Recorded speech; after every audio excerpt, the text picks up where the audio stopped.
These are African rhythms, passed down to us through ancient spirits.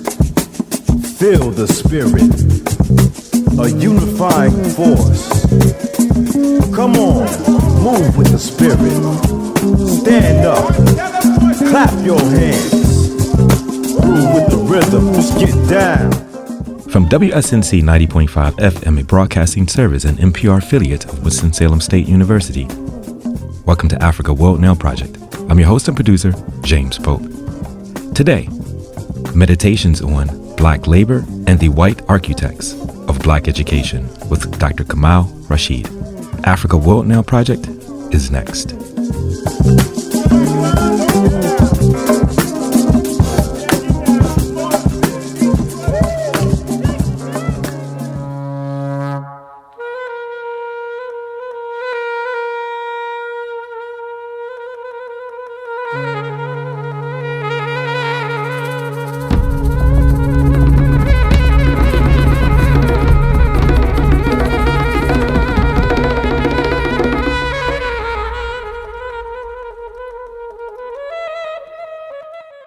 Labor has changed. Its production, its definition, its control. But one thing that has not changed are the parameters within which labor has been defined. Its value extracted and dehumanized, mechanized, automated, artificially intelligeized. What does labor mean in a settler imperial world fortified by racial capitalist sociopolitical and cultural structures that maintain a social order that places the African and African-descended worker beyond the periphery of benefiting from their labor? What about decolonizing labor and labor movements? What about a world without work? What are the ideological frameworks that, quote, labor, unquote, is using to attempt to construct the material realities of our current world? What does or will this world look like in 2 years? We used to telescope out 10, 15 years, but given the recent conditions, things are and have been happening more quickly. And what are the implications for the Africana world? What are the implications for the earth? And now, more than ever, the heavens, space. The center of questions around Black labor usually pivot on the role of Black education. However, most explorations are neither critical nor intellectually honest. Today, Dr. Kamau Rashid joins us in conversation where we meditate on Black labor and the white architects of Black education.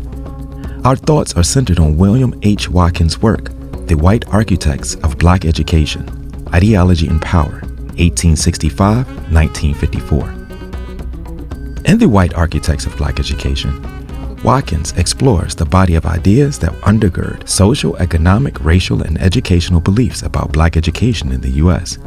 Therefore, it's an ideological study. His stated objective is to investigate the ideological construction of colonial Black education by examining the views, politics, and practices of the white architects that funded, created, and refined it. Supporting this approach, Watkins argues that a body of ideas serves to rationalize and justify any political or economic system, but ideology helps organize our world and explains it in relation to power and vested interests. Watkins' work highlights that the white architects of Black education represented great power and wealth. Most often, they stood for the interest of Northern capital and Southern white expediency. Therefore, colonial education in the South must never be confused with the educational agenda of Blacks in the South. In fact, these agendas conflict. The central question guiding our discussion today simply asks, how far have we moved away from these foundational ideas and their ideological grounding? Dr. Kamau Rashid is currently professor and founding director of the Urban Education EDD program at Northeastern Illinois University. Dr. Rashid earned his PhD and BA from University of Illinois at Urbana-Champaign and a Master's of Art degree from Northeastern Illinois University. Dr. Rashid's work focuses on African American history and culture, particularly the intergenerational dynamics of Africana social critique, which includes an exploration and theorizing of W.E.B. Du Bois, as well as contemporary African-centered scholars and critical race theorists. He is co-developing an oral history and archival project focused on African-American social movements in the Chicago area from 1960s to 1980s with Dr. Richard Benson of Spelman College. And he is currently working on Finding Our Way Through the Desert, Jacob H. Carruthers and the Restoration of an African Worldview, as well as the critical theory of W.E.B. Du Bois, The Struggle for Humanity. He has published a number of peer-reviewed articles and book chapters, as well as received various grant awards to support his work. Lastly, and likely most importantly, Dr. Rashid is active in a number of community organizations in the Chicago area, including the Kemetic Institute of Chicago, a research and educational organization focused on mapping, exploring, and applying the ancient and contemporary contributions of ancient Nile Valley civilizations. Our show was produced today in solidarity with the Native, Indigenous, African, and Afro-descendant communities at Standing Rock, Venezuela, Corporation Jackson in Jackson, Mississippi, Brazil, the Avalon Village in Detroit, Colombia, Kenya, Palestine, South Africa, Ghana, Haiti, and other places who are fighting for the protection of our land for the benefit of all peoples. Enjoy the program.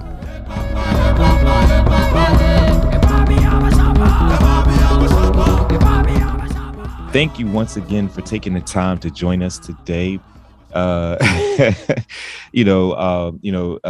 first program that we did was such a important intervention, particularly looking at the fighting arts and also in its expansion.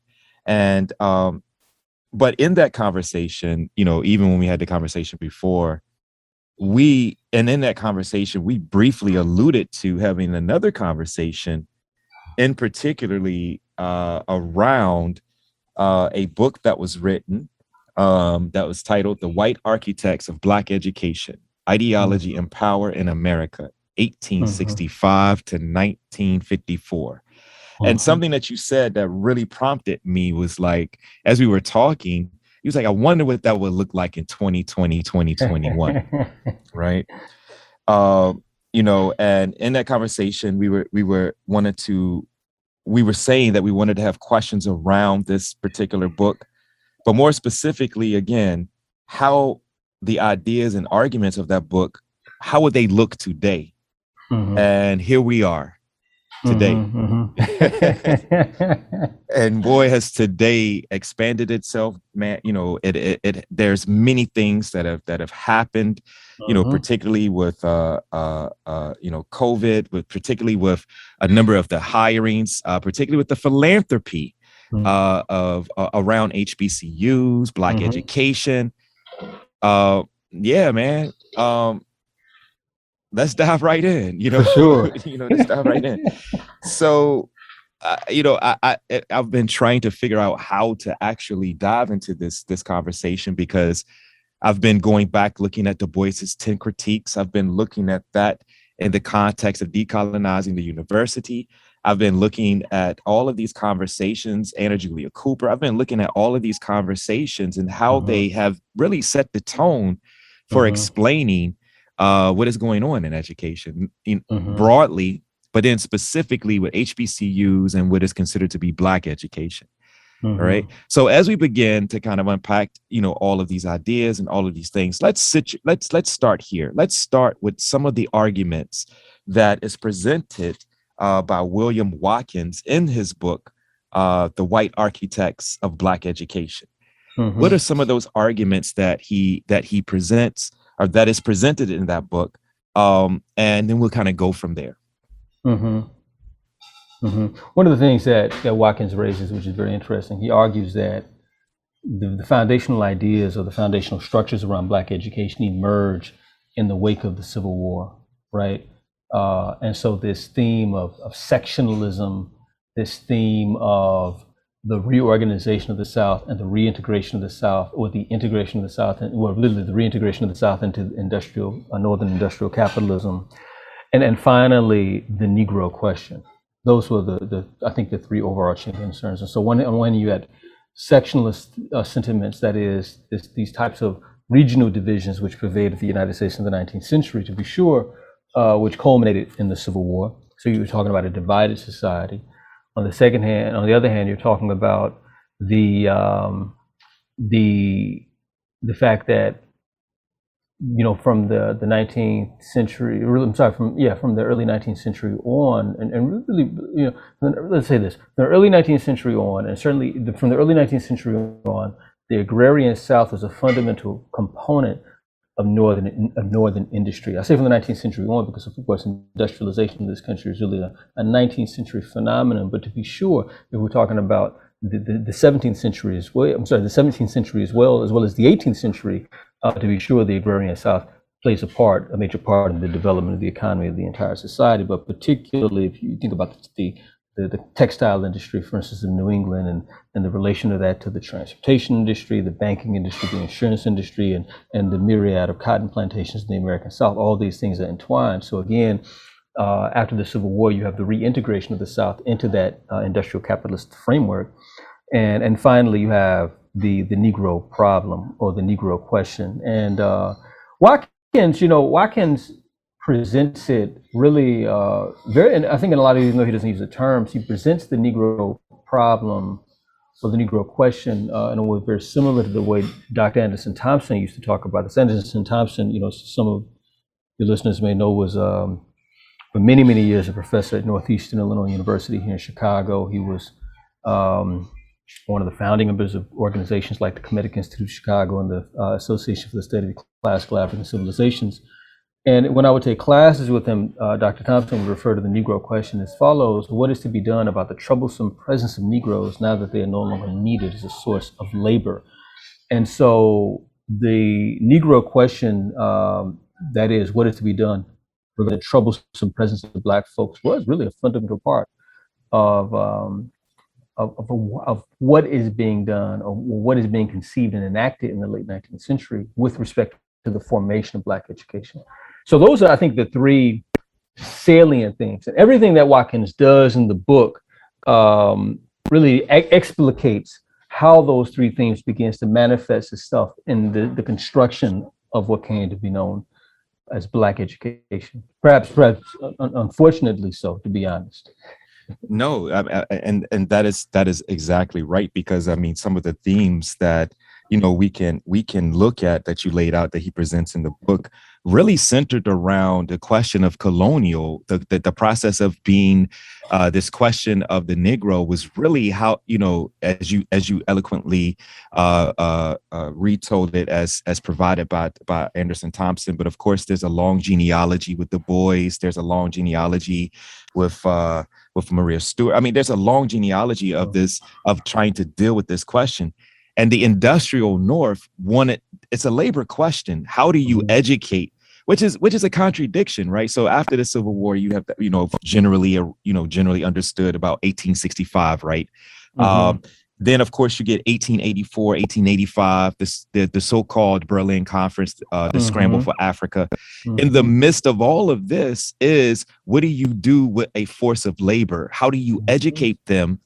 And how do you subsequently, ideologically, really quell their sense for being able to resist, their sense for being able to really flourish in a society now that they're quote unquote free, right? So education becomes important. And so Watkins is presenting these themes of the contestation between knowledge production and access, and clearly power, mixed in with the philosophical understandings of these industrialists, who are also directly related to the plantation forces in Britain, that industrial class, right? Who have, they have the right of view, they have the right of way, the right of society. So they also have the sense that, we have the plan for education, which is a contestation between those in the southern part, right? Who the economy is moving from the agrarian economy, moving more to an industrial economy. And then, of course, as Anderson Thompson, as you just said, what do you do when you no longer need that labor, right? So, of course, in the midst of all of this, it's HBCUs, right? As the executor of all of this ideology, the contestation between power, the contestation between knowledge and access, production and access, so let's talk about, but this eventually leads to, obviously, the whole intervention of an African-centered education, the interventions of the Black University, the interventions of Africana studies and Black studies, which can be rooted into, or which we can assess in the context of this colonial education, of this ideology that Watkins lays out in his book through biography, through the ideas of these individuals. Talk about the importance of the relationship between colonial Africa, the education system there, because a lot of these philanthropists and missionaries talk about that particular aspect being a fundamental component as being, the progenitor, the development, or the origins of education here in the United States, but also, HBCUs themselves. I know there's a long-winded, I know it's a long-winded, but again, I'm thinking about this a lot, right? So, jump right in, there, the relationship between that colonial. Let's talk a little bit more about that, because that's very important, even up to today. It's training versus educating, training versus that.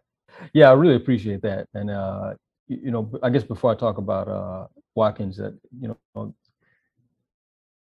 Doc, one of the things that Dr. Greg Kamathikar talks about is intellectual genealogy.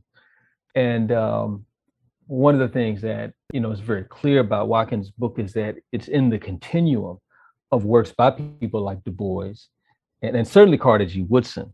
And when you were talking, I was thinking about, particularly with the last point you made, I thought about Woodson and how he talked about, I think it was in his book, The Education of the Negro from 1915. He talks about it, he mentions it in Miseducation of the Negro, but he talked about his experience teaching abroad and this colonial dimension.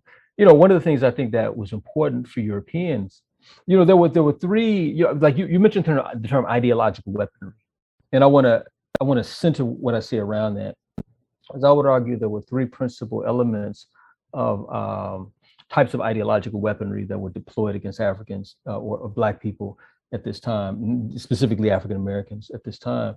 One was religion, and Watkins talks about how there's one section where he's talking about Samuel Chapman Armstrong and Hampton, and how there was a concerted effort made to facilitate the Christianization of the students, which raises a lot of interesting questions, right? If they needed to be Christianized, what were they before, right?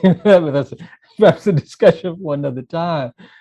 But specifically, with respect to this Christianity, it wasn't the Christianity of certainly Bishop Henry McNeil Turner, right? It wasn't the Christianity of Nat Turner or Martin Delany. It was a pacifistic Christianity. It was a Christianity which encouraged Black folks to accept their lot in the present, to accept their subordinate status within the society, while they focused on the salvation of their immortal souls. And so certainly the hereafter was emphasized more so than the present.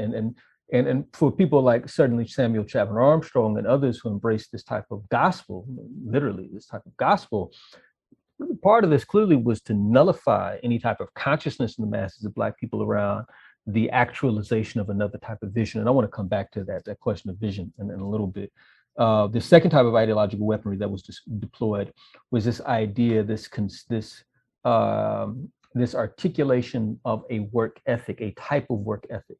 You find replete in the writings of that period about Black folks, and even in some of Du Bois's writings up until maybe up to the end of the 19-teens, talking about the need for work ethic for Black folks, which is fascinating. You would hardly imagine that the people newly freed from plantation labor would not know how to work. But you had, and so I would argue that really the idea is just more than anything else a type of fabrication. The idea that these people, essentially, if left to their own devices, are lazy, and thus they need to be taught the value of work. They need to be taught to work. They need to be taught really to toil.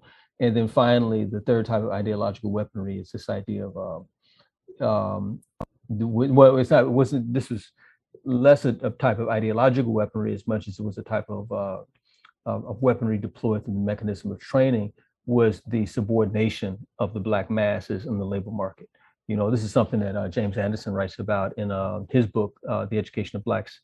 And he talks about how if you look at Tuskegee, even though Tuskegee had touted itself as providing vocational education, if you look at what was being taught at different points in time, it was actually out of step with what was the state of the art, sort of the latest methods, latest technology, the latest trends in the industrial labor market. So in fact, these Black folks were not being educated in a way that would have, or trained in a manner that would have enabled them to be competitive with whites.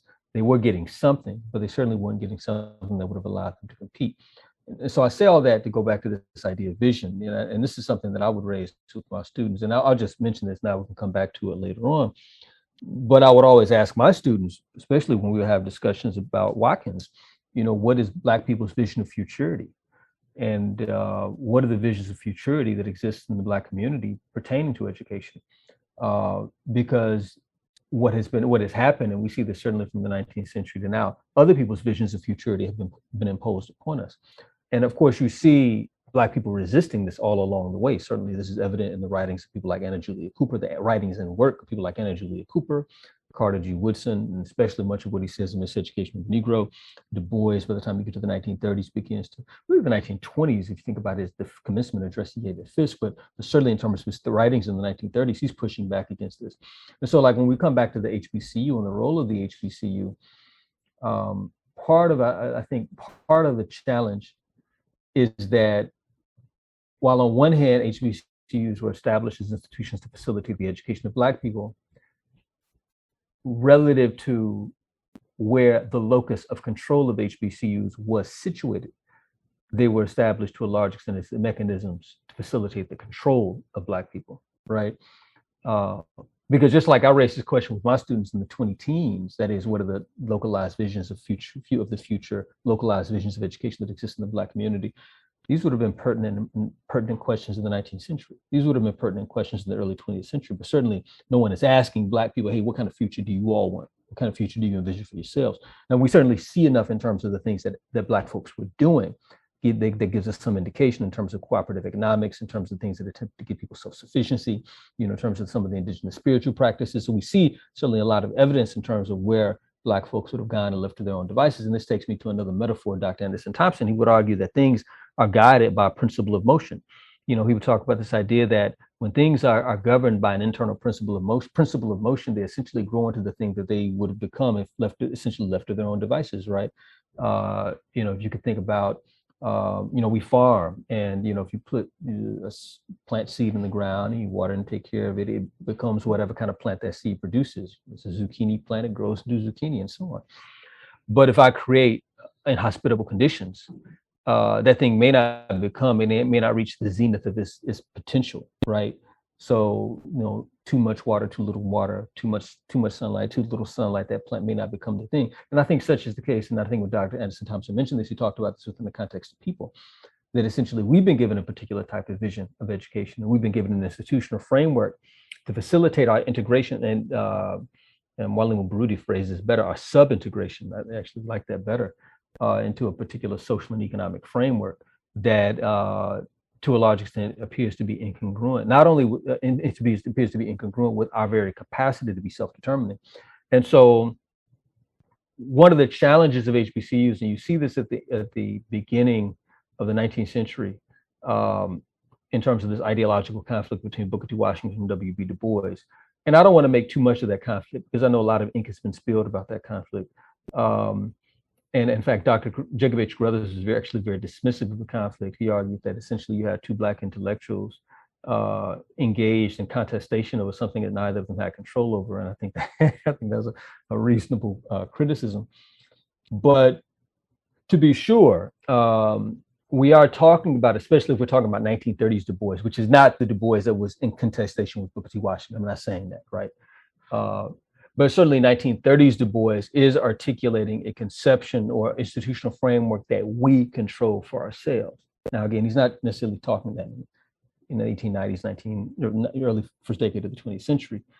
But to be sure, that's what we're dealing with in terms of what HBCUs emerge as, institutions that were administered by either religious white church denominations, organizations that were largely funded by white philanthropies, by the state, by various states, and focus on not, again, providing education that would enable Black people to both envision a future of themselves and to actualize a future, but a type of education that would facilitate their, again, sub-integration into a social order that at its core is focused on white hegemony. and more specifically, capitalist hegemony. I hope I got at the question that you asked. Oh yeah, no, you actually you got me 3 more questions. Okay. but let's go back. No, absolutely, because let's go back to, because what we're talking about here is, again, it's this notion of power, this notion of knowledge, production and access. How much knowledge to allow access to in these educational systems, in the colonial system? Because I know you've had the same response by students who or anybody. Students or anybody, as you're having a conversation with someone and you start to kind of unwrap or to situate these questions that people have, not just in institutional educations, but on the everyday level that we're dealing with here, is like, what are we being educated for, and the processes of that, which directly relates to the notion of futurity. And we were going to get there, because we really want to talk about and go back to this idea that you presented, or that you talked about.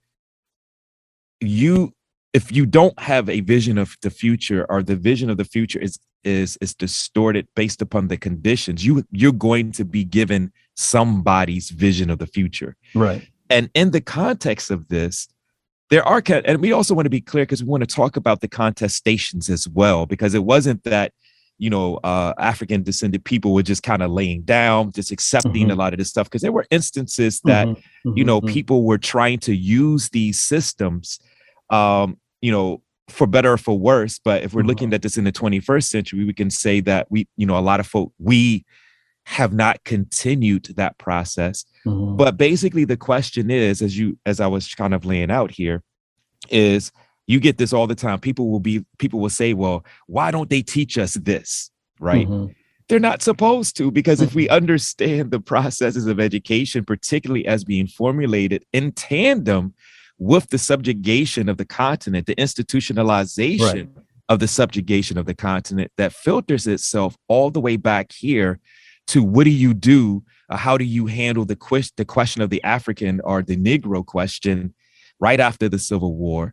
But also, this same ideological framework was what they were trying to really merge the management of the plantation economy as it's shifting to a more industrial global economy, and the means of production, and the different processes and the conditions. So here lies the question: if you're no longer needed for labor, the question of the precarity, or the liminal existence of HBCUs will be directly related to the philanthropy of the same ideological propensities of the colonialists, folk who educated from the first place. Right. So what I'm saying here is labor is at the center of this. What are you educating for? Because this also directly relates to students making the choices and courses of study based upon the labor market.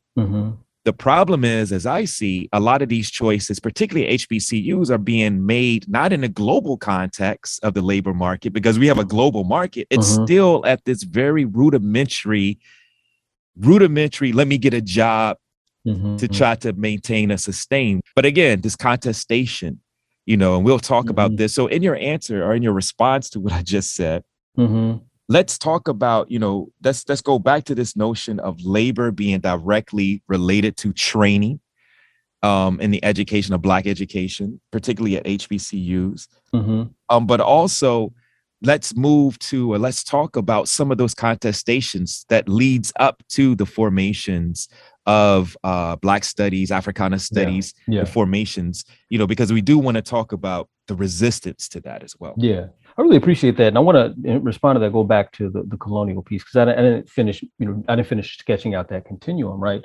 On one hand, you have, again, relative to the Negro question, this need to create an educational system for the sake of managing Black people, right? To inculcate within Black folks a particular vision, a particular notion of the society, the social order, and their place within it, and to accept it, very much akin to what Carter G. Woodson talks about. And you have, subsequent to that,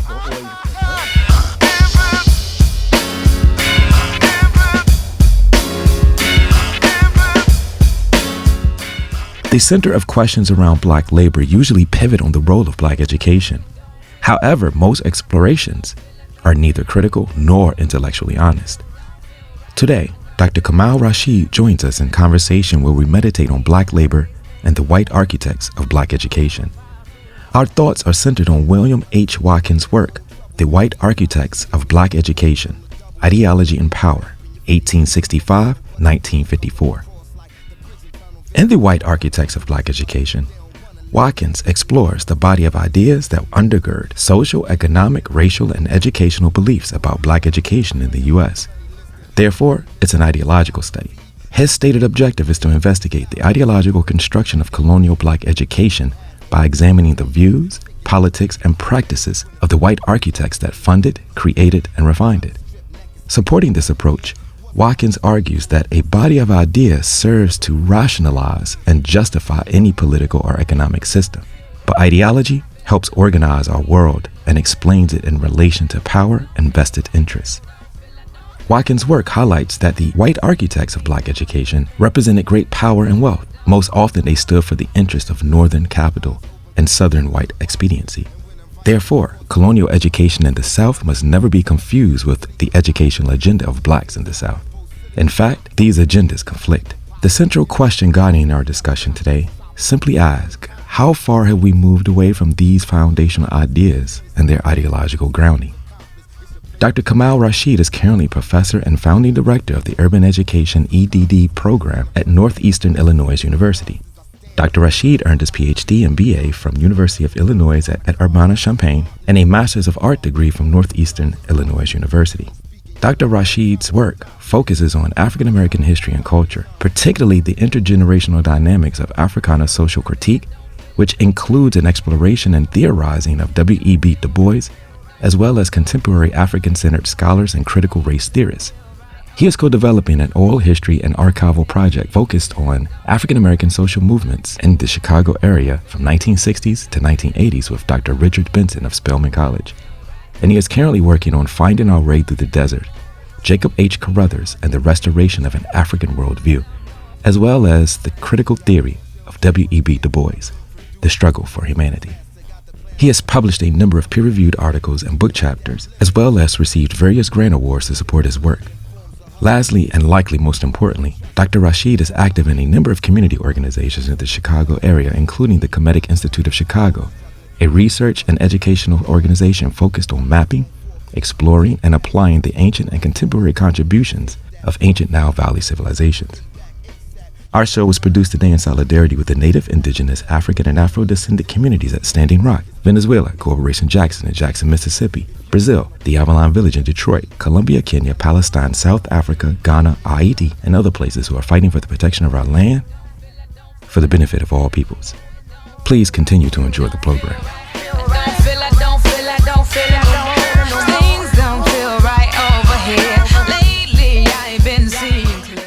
Very much akin to what Carter G. Woodson talks about.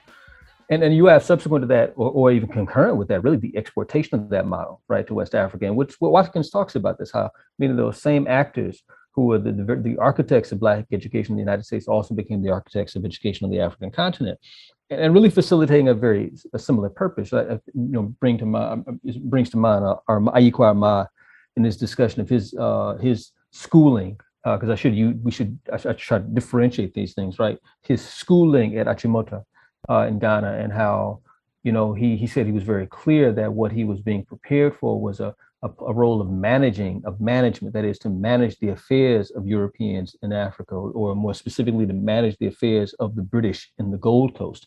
And so on one hand you have this internal colonial situation, right, wherein Black folks, African Americans, are being prepared to be the instruments of capital domestically. You also have this same mechanism being enacted abroad, essentially focused on preparing Black folks to be the instruments of both capitalism and imperialism on the African continent. And I think this raises an interesting question, because going back to that analogy, right, if Black people are not needed for labor, what good are Negroes? And this raises a number of interesting points.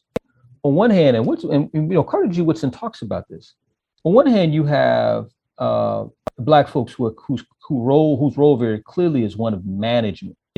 That is, they are, in the colonial context, people tend to refer to them as, I'm forgetting the term, but essentially they're the class of people who are essentially a buffer class, right? Comprador class. Yeah, the comprador class. And so this is the class of people who manage the affairs of the colonists, the mediators, if you will, the go-betweens between the masses of the people and the colonial elite.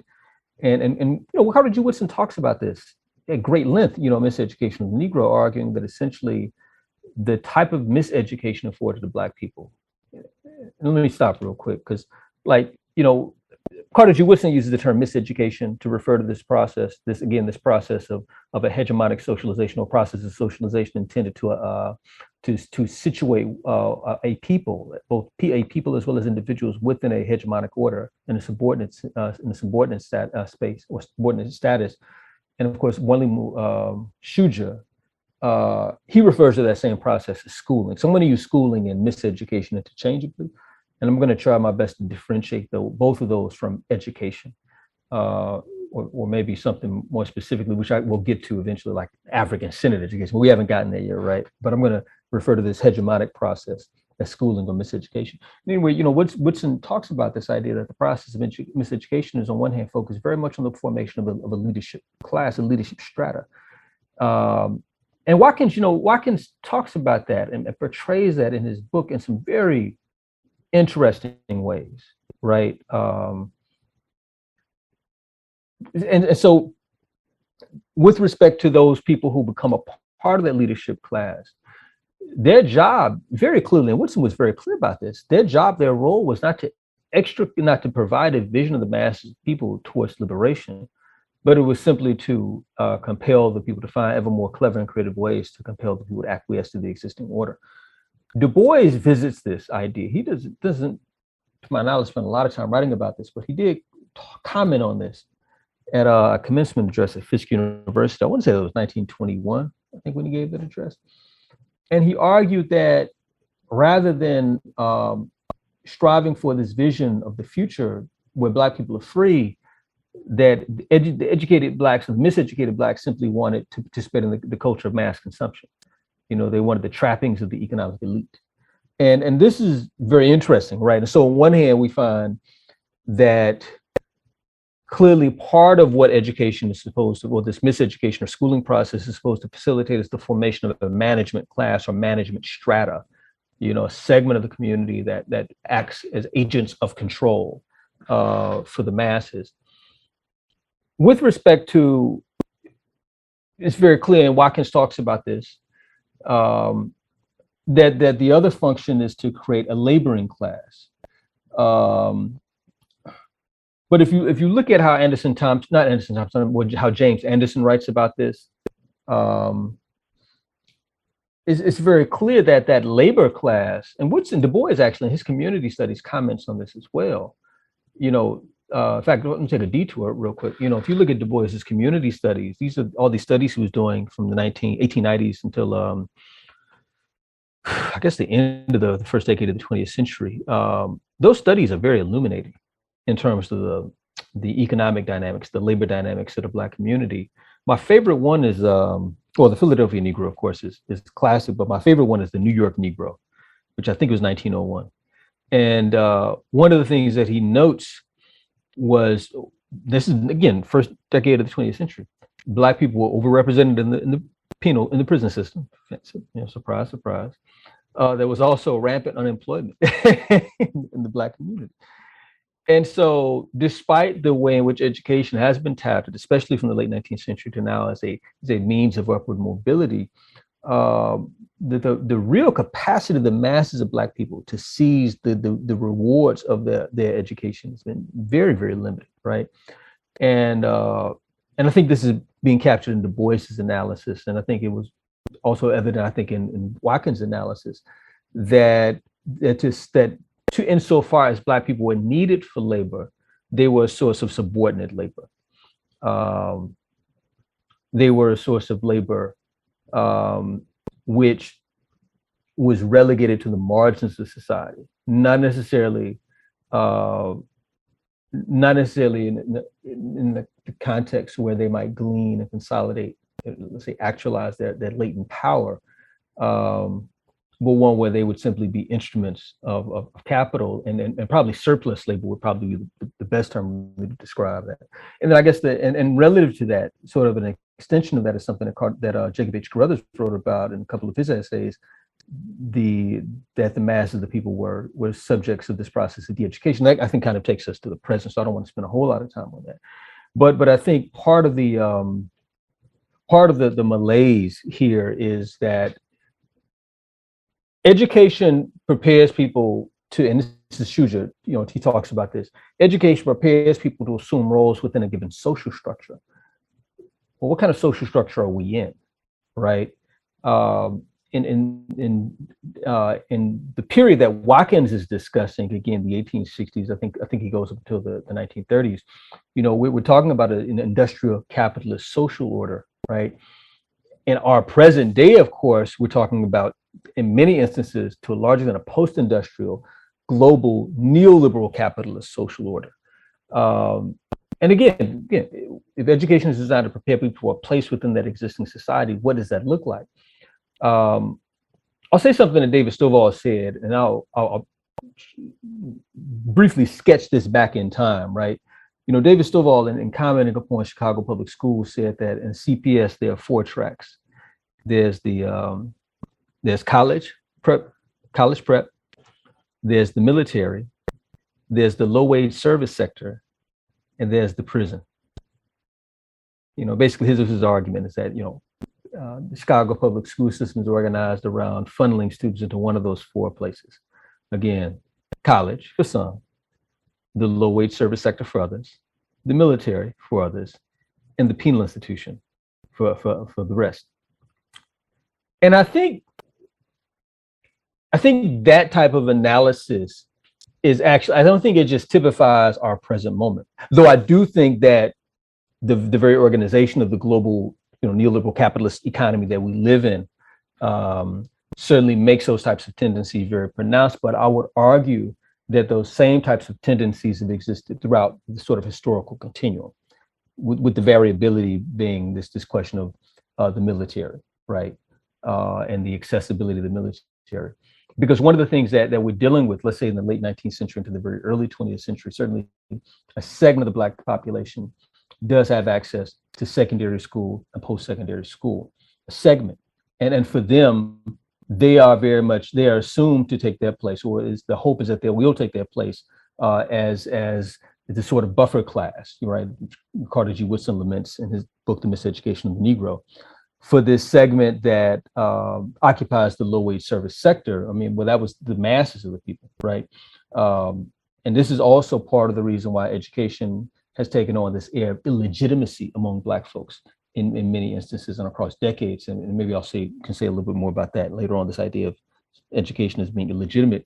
And then finally, the penal institutions, which of course, we've always known that Black people, were represented in the penal institutions. And of course, Michelle Alexander, in her wonderful book, The New Jim Crow, illuminates how prisons become a means to absorb the masses the subordinate masses of Black folks in the wake of the transition from Jim Crow. But even if you look at the Jim Crow era, of course, you have many Black folks who were in prison as a consequence of that system, debtors, prisons and vagrants and things of this sort. So with respect, I mean, bringing all this back to the HBCU. So it's interesting.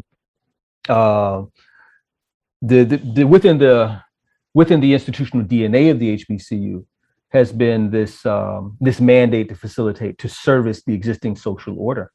And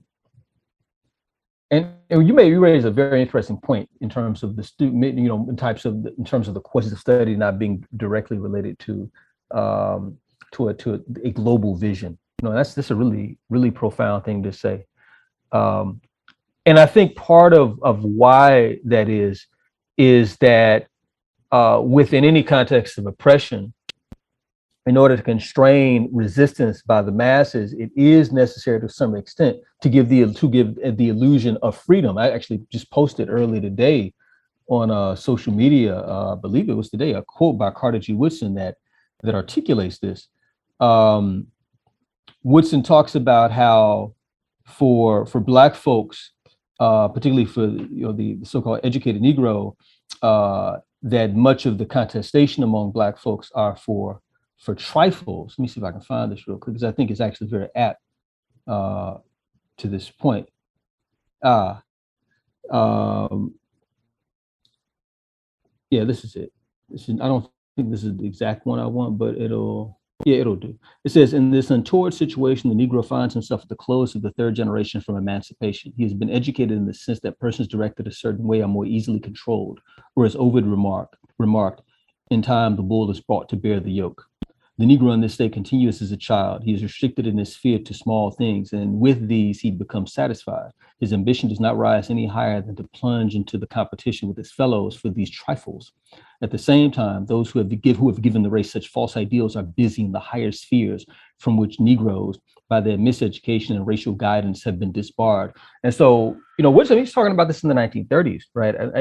I think part of what's evident here, and this is also, I think, revealed in Du Bois. So let me take another detour, right? In Du Bois's essay, I think it's the field and function of the Negro College. I think it's the field and function rather than the future and function. One of those, because one was written in 1941. That's not the one I'm talking about. I think it's the field and function. I got to look it up in EndNote. See, it's like a splinter in my mind. Anyway, one of the things that, while I'm looking for this, one of the things that Du Bois talks about in this essay is that he argued, he began the essay in a very interesting way. He began the essay by talking about the role of universities in other countries. So he says essentially like the Spanish university is directed towards the resolution of the issues of Spanish society. And he goes on to use other societies as analogies. And he argued essentially that for any society, its institutions of higher education are focused on the identification of the amelioration of the challenges that exist for those societies. Hence, those institutions are driven by a vision of the future, that is, a vision of the future for that society. He argued that while most institutions function in this way relative to their communities, that Black institutions don't. That Black institutions are, other directed. They're not directed by a vision, for the future of Black people. They're directed by an external vision. So what he articulates in this essay is this notion that where Black colleges and universities became the incubators of curricular and programmatic initiatives that then would inform things that happen in more localized institutions. For instance, he argued that what Black children needed, this is the 1930s, where he's talking about that Black children essentially needed what we would call today an African-centered education. But he says teachers can't necessarily teach a curriculum that they've not been prepared, let alone one that doesn't exist. So he says it's the job of the Black colleges and universities to create this curriculum, to train teachers in order to be able to deliver it. But that means the universities and colleges themselves have to be engaged in that process of knowledge construction. Again, he's talking about this in the 1930s, right? At the same time, Woodson is lamenting the consequences of the absence of that, right? Also in that same time period. And so with respect to the HBCUs, very much I think like Woodson argues, Black folks are free, right, to compete among themselves for trifles. That is, we're free to compete among ourselves relative to our subordinate lot. But this idea of taking the world, right, of reorganizing the world in the image and interest of Black folks, and that's not a palatable conversation. In fact, that's a radical, and I really don't like that word. So these are radical sentiments, and I think that's also part of the malaise. And I think this is the last thing I'll say about this. This I think part of the seduction then that has been perpetrated upon us, very powerful seduction if you think about it, is that we've accepted this notion that things are Black relative to their, their constituencies or the populations they're in, right? That an institution populated with Black people is a Black institution, which is interesting, because if it's an institution populated by Black people that's seeking to enact an alien an alien agenda? Is it a Black institution? And I think that's a serious issue, because to me, like, for an organization to be truly a Black institution, it has to be not only populated by Black people, but it also has to be organized around the actualization of a vision that Black people themselves are the architects of. And that sort of thing is a very rare quality indeed in the world, not just in this country, but wherever we find ourselves. You are absolutely correct, because again, I mean, this whole process of training, this whole process of an extraction of value from people's labor, that is the modus operandi of this particular global capitalist system.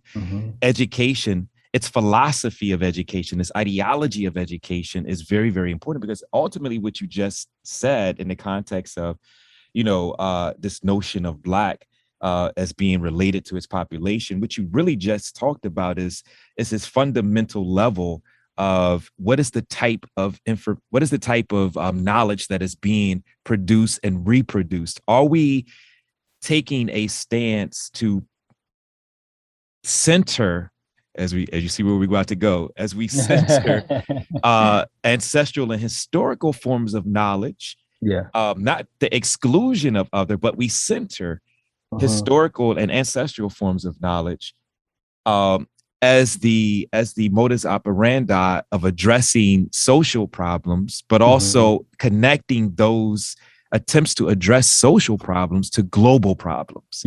Right. So, this is with the Black university, the questions during the Black universities in the 1968, 1969 era we're talking about.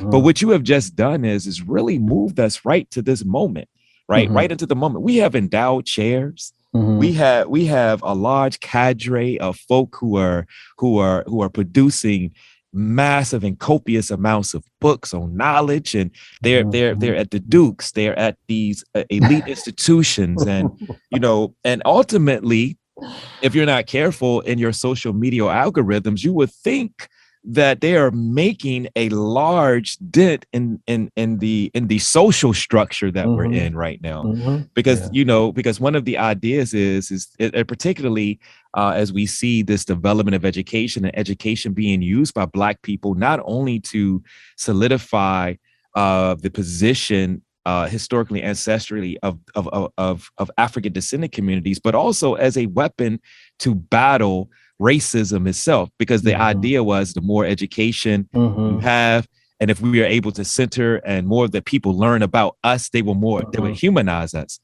But you said something about the consciousness. You have to have a consciousness in the beginning to be able to be open to be moved. But we're talking about a system that is built upon the death and destruction of other people. So these themes here, this now moment, we have endowed chairs, man. We have folk who are producing books left and right, studying, but they're in these institutions that ultimately steals the labor, the intellectual labor. It concretizes that system of knowledge. But here too is the question of access. Because there are many people. I mean, I'm in between these spaces. I'm in community, in global context, local context, national context. But I also look at these very, very intelligent, very, very important articles that come out behind paywalls in journal. It's like, so who you're writing for, who you're writing to. So this brings us to the notion of the role of education as being transmitted through time and space from ancestral African contexts, forms of knowledge systems, ways of being, ways of knowing, and it being directly related to the advancement of the community, the advancement of the collective. And what we're ultimately talking about here is the philosophy of education to separate the individual as being the one that's being educated, as opposed to the community, as opposed to the collective. What forms of resistance? Let's talk about some of the forms of resistance. So we just kind of mapped out the history here and talking about we put a lot of things in there. But what are these resistance? What are these forms of resistance? How important is it to rely upon or to center now and talk about that centering notion, because that's very important. that centering notion, just because you're going to center in this system, you're going to center somebody's forms of knowledge. That's right. That's right. Yeah, I really appreciate that. I really appreciate that. And this is, this is part of the challenge of where we find ourselves, because I remember you took me back, when you said that, you ultimately going to center someone's form of knowledge, because it takes me back to when I was younger and have conversations with people on the campus when I was an undergrad. And there were, I remember engaging with a lot of Black people who were actually very averse to the idea of Black consciousness. This is back in the 90s. And I was always unclear as to whether or not they recognized, like in rejecting being centered around a Black paradigm, that they were centering another paradigm, and what the implications of that were. So yeah, centering is key. When you were talking, it made me think about also what education has done. And the last thing you said, I think, was really key. This idea of the individual versus the collective, right? What Western education has established is a system whereby rewards are gained by individuals. The triumphant individual, that is, the individual who has to overcome situations of adversity, is then subsequently held up to the community as an example of the legitimacy of the existing system, right? So you have an oppressive system, which, as you described it, is built on the death and destruction of others, right? And so when one is able to rise above the slaughter, really, and to establish themselves, and to glean some success within that system.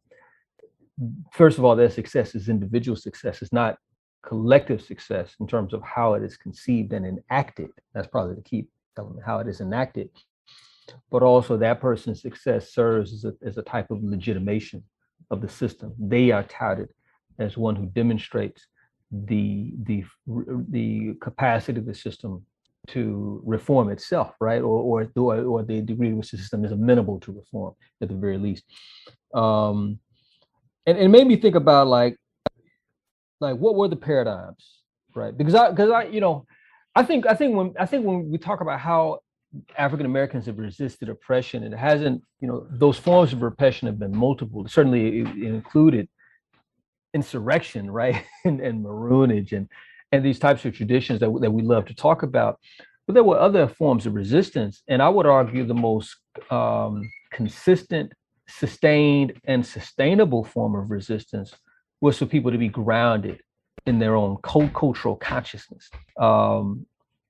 And so, like, some aspects of this that existed, and I'll connect this to the education piece, were issues or the dynamics such as this ethos of communalism, or communalism as an ethos, right? And you find this orientation towards community, that is an orientation not towards individualism, and the individual is the highest expression, or that was the most central and most essential social unit, but the community as the most essential, the most valuable social unit. And of course, that's an idea that we retained, right, that we brought with us from the continent, that we sustained, even in the midst of oppression. Another one is, and you see this especially pronounced after the era of enslavement, when we began to build, particularly economic institutions, we build cooperative economic institutions. Again, this is you take that ethos of communalism and you apply that ethos to the project of building institutions. You get, and Nimbard's work, gets into this. The formation of cooperative economic institutions is a key example, and then also this idea of education and the value of education. And when I'm talking about the value of education, I'm not talking about the value of schooling or the value of miseducation, right? I mean, you see this, African thought is replete, traditional African thought is replete with the examples of how our ancestors felt about education. When you read, like, I'll use a couple of examples from the Yoruba and the Akan, and then I'll bring it to the Americas. You look at the Akan wisdom. There's an Akan proverb.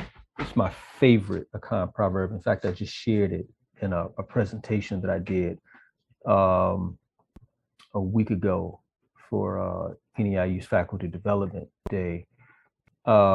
And their presentation is Banyatafwa Yebu Nobe Na Yinka no saying, which translates into English is a wise child is spoken to in proverbs, not in plain words. A wise child is spoken to in proverbs, not in plain words, which is fascinating, right? The idea, if one is focused on the transmission of wisdom, or I'm sorry, if one is focused on the practice of wisdom, the embodiment of wisdom in the child, then you teach that child wisdom, right? And so it's very clear to me, like, you take the Akan paradigm, and there are many, many others, right? Especially if you think about like the Adinkra symbol in Nyansapo, the wisdom knot, right? This also captures that sentiment. And then you have the Yoruba wisdom. I know more Akan than Yoruba, so I'm not going to try to pronounce the Yoruba because my Akan may be wrong, but my Yoruba would definitely be wrong. But it's a passage in the Odu Ifa that says, well, the one I'm thinking about is said, if the fine sand where children play with on the road to the land of Elasa, I think it's the place. If it can be used to teach children how to walk, it can also be used to teach them how to walk gracefully. It's a really subtle piece, right?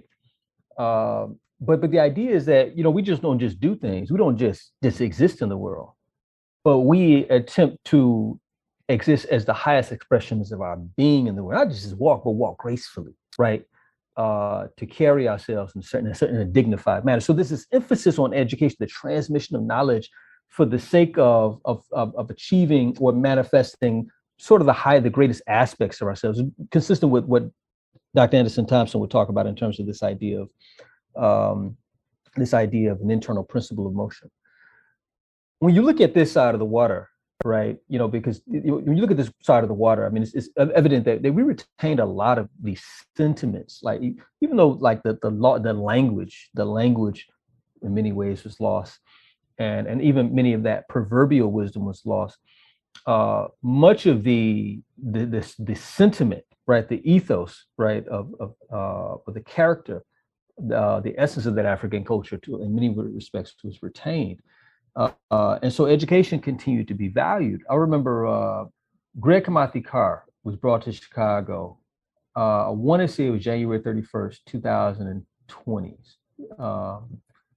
I don't know why we couldn't get him for Black History Month. I think he must have been busy. So Dr. Conrad Worrell, who's now an ancestor, opened up the event. This is at the Carruthers Center for City Studies of Northeastern Illinois University. And I was given the honor of introducing Brother Greg, and then Dr. Carr got to lecture. And he said a lot of, insightful things that night, as he always does, if you listen to him talk. But he said one thing that really stuck with me. He talked about how Carter G. Woodson, when he was a boy, had the charge of reading the newspaper to his elders. And that really spoke to me, because here you had someone whose knowledge was not just for themselves, right? But it was for their people. It's like the Ewe proverb.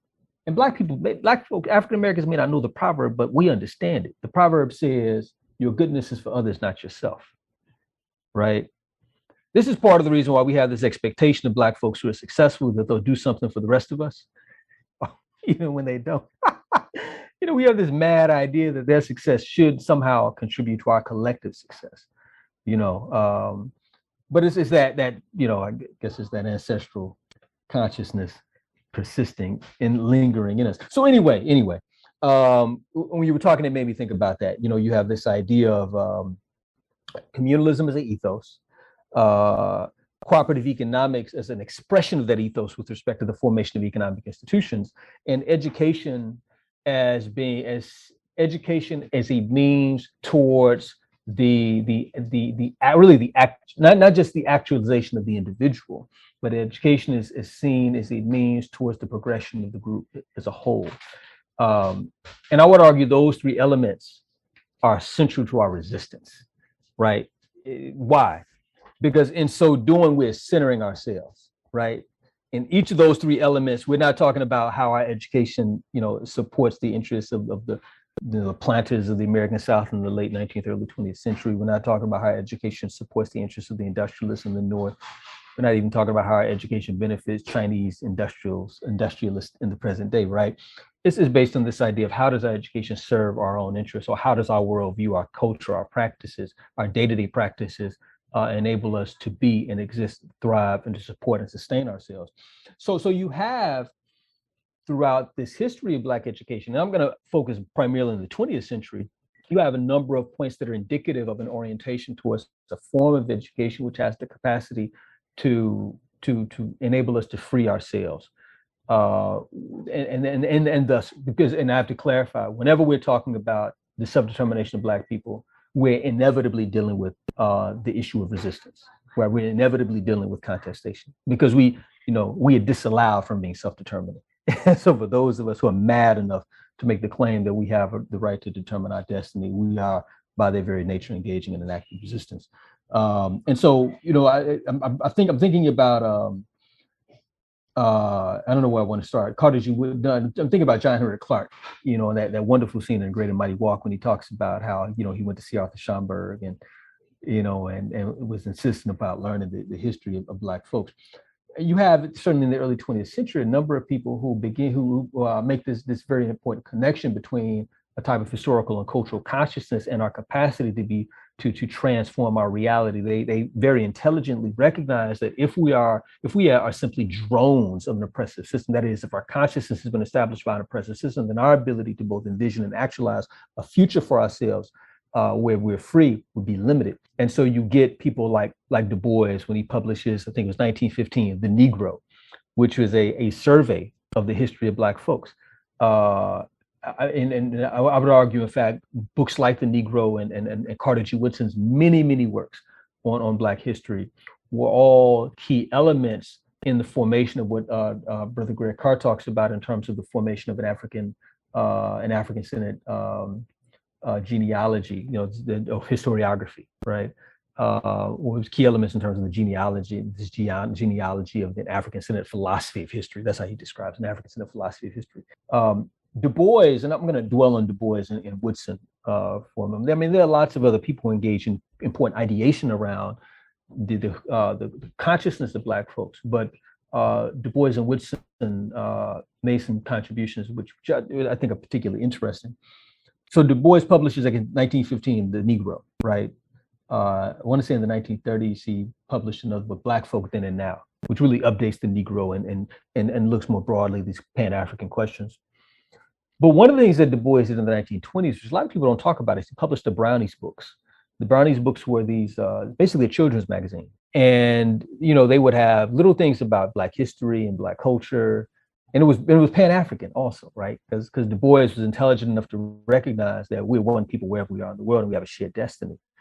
So I think each of these things were significant in terms of this idea of how do we both envision and begin to conceptualize and begin to enact a conception of socialization, right? Which inevitably leads to education that enables us to center ourselves, like you said. And I think Du Bois he's dealing with that, he's grappling with that. At the same time, he's also lamenting the failure of the HBCUs to facilitate that, to carry that charge forward. And that was part of his frustration at that commencement address at Fisk in the 20s. And that was part of what drove him to write what he wrote in the 1930s. And it was the field and function of Negro College. And even another essay that he wrote, I want to say maybe a year, it was about within a year, that one called Does the Negro Need Separate Schools, right? You see this idea in his mind, he's slowly turning to this idea that now Black folks need their own, because we'll never be the people that we could be absent that. And certainly by the time you get to 1960 and he publishes his address, Whither Now and Why, he's very clear, that we needed our own institutions, our own educational infrastructure. And I think he was also very clear that certainly we need Black institutions, but we need those institutions to be thoroughly Black, not just Black in terms of the demography, but Black in terms of the type of consciousness that animates them. And so I think this is part of how that resistance, or part of how that contestation emerged, was both a curriculum. It was with respect to curriculum. I think another part of it was also in terms of the types of I don't know how to say this, but like the type of horizon, the vision horizon of Black success. Anna Julia Cooper, a lot of people, I don't know if people know, like, she was at odds, many people were, but she uh, had challenges with Booker T. Washington. Um, and part of Anna Julia Cooper's problem is that she didn't necessarily subscribe to the Tuskegee model, and and through machinations, ended up losing her job. I think she was a principal of a school in Washington D.C. And apparently she had succeeded in educating a lot of Black folks, but she had succeeded at facilitating a type of educational process that I think some people were concerned was not aligned with their vision of a subordinate Black community, right? So anyway. With respect to the curricula, because I think the curricula is probably the place where this type, there's been the most consistent discourse. You have in the 1960s and 1970s happening both in the K through 12 system as well as the college and university system, this concern about a curriculum that, again, centered Black folks, right? On the colleges and universities, this led to the formation of African American studies or Black studies, which, even though this is something that doesn't take hold in the academy to the 1960s, but it's also but it is something we have to acknowledge, for which the conceptual infrastructure, and in many cases the very literature itself, the basis that had been laid by people like Du Bois and so many, and Woodson and so many other Black intellectuals going back decades, really to the 19th century. You want to include people like Martin Delany. And in parallel, of course, to that very same moment, well, really a few years later, but right at that same moment, you have Black folks also attempting to seize control of local schools in places like Chicago and New York and so on. And this really culminating with the formation of the Council of Independent Black Institutions. And what I think is interesting about both of these developments acknowledge that in order for people to be free, they can only be free on the basis of their own consciousness, right? It's very much akin to what Cabral said in terms of the recognition of the role of one's cultural consciousness and the capacity of such a consciousness to sustain one in struggle, or the role of such a consciousness in order to compel one to struggle from the outset. And so one of the things, so what I think both of these curricular developments attempted to facilitate was to concretize a particular type of consciousness of Black folks, where we could be very clear about what we were inside of, that is this social structure and this orientation toward this inimical posture towards us as a people, and two, to facilitate the type of consciousness that would animate and ideally sustain our resistance to it. And then perhaps three, which we're still working on, is our movement, our inexorable movement towards what Anderson Thompson called a grand vision of the future. But that of course, need a little more work on that one. I'm sorry for taking so long on that. No.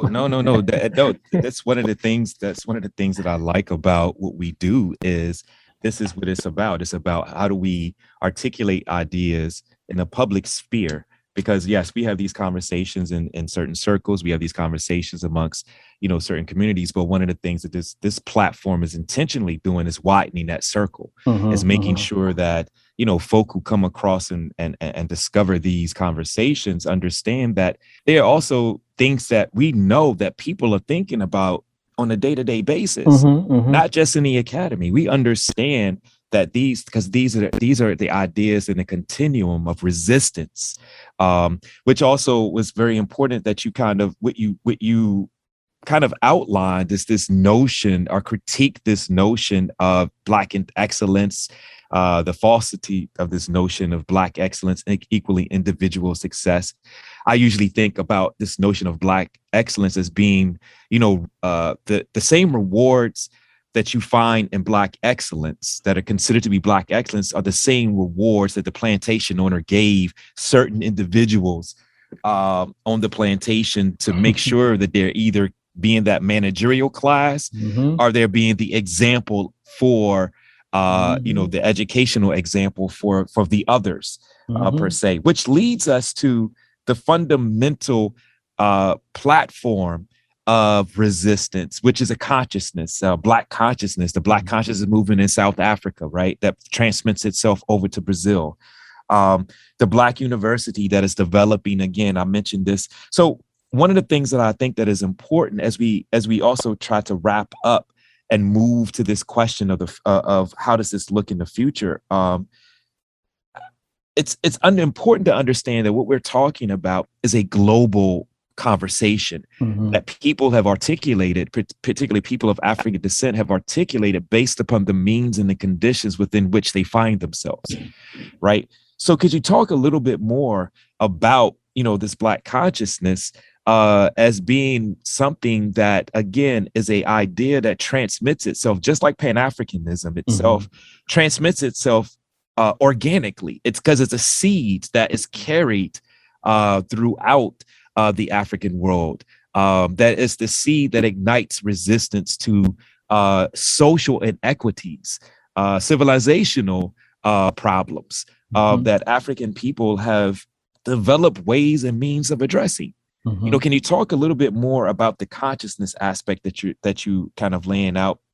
And I wanted to make sure our listeners understand that it articulates itself through the Black conscious movement, Steve Biko, that comes out of those young students who understand the education system and the apartheid system as being something that's detrimental, that is going to continually colonize people. Of course, you get Ngugi wa Thiong'o in Kenya. So there is Black consciousness in Brazil. And of course, here in the United States, you had the independent movement of education in the community. Of course, you have the community that is developing, Africana studies or Black studies that articulate what is really Black study of Black folk who are studying themselves well beyond being introduced into the academy, that then becomes a thing called Black studies or Africana studies, but it's a continuum. So could you talk a little bit more about these materializations of these of what you talked about? Because what you talked about, is a seed that is literally moving itself based upon the conditions within which people of African descent, but also poor people, other indigenous folk, are doing the same things, that leads itself to this moment that we found in 2015 with the decolonizing the university that generated itself out of South Africa, that also articulated itself in around 2015 to this Black on campus, Black folk on predominantly white university campuses, kind of pushing for, which is just a reverberation of what folk have been doing consistently. So education is really a very, very fertile ground for contestation of power, knowledge, access, and development. Really appreciate that. Yeah. I mean, we talk about this idea of Black consciousness. Black consciousness to me would appear to be an ever-present element, an ever-present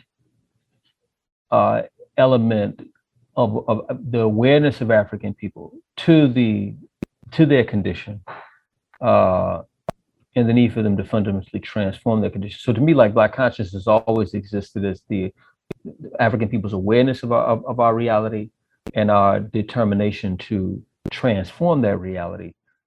But its manifestations are variable, from a temporal, and across time and space.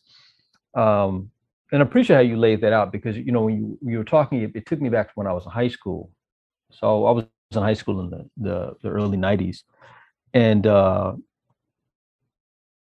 was fascinating to me because there were a number of people who I encountered who went to school with me, some of whom, like, as an adult, as I think back on this, like, didn't strike me as being particularly conscious, but they knew that they were Black.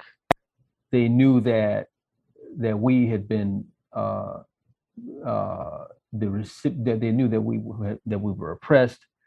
They knew that we had a right to self-determination, and they also knew that we were that we had a shared struggle with other people. And it's fascinating, it's like, how do those, makes you wonder, like, how do those kind of ideas get in the water? Because I always tell people that the spirit of the age in which we live now is confusion and alienation. And so, as far as I can tell, confusion and alienation is what's in the water now. But and to be sure, like, even that consciousness, right, emerged in response to previous periods, right, previous earlier expressions of Black consciousness. So you mentioned Steve Biko and the Black consciousness movement in South Africa.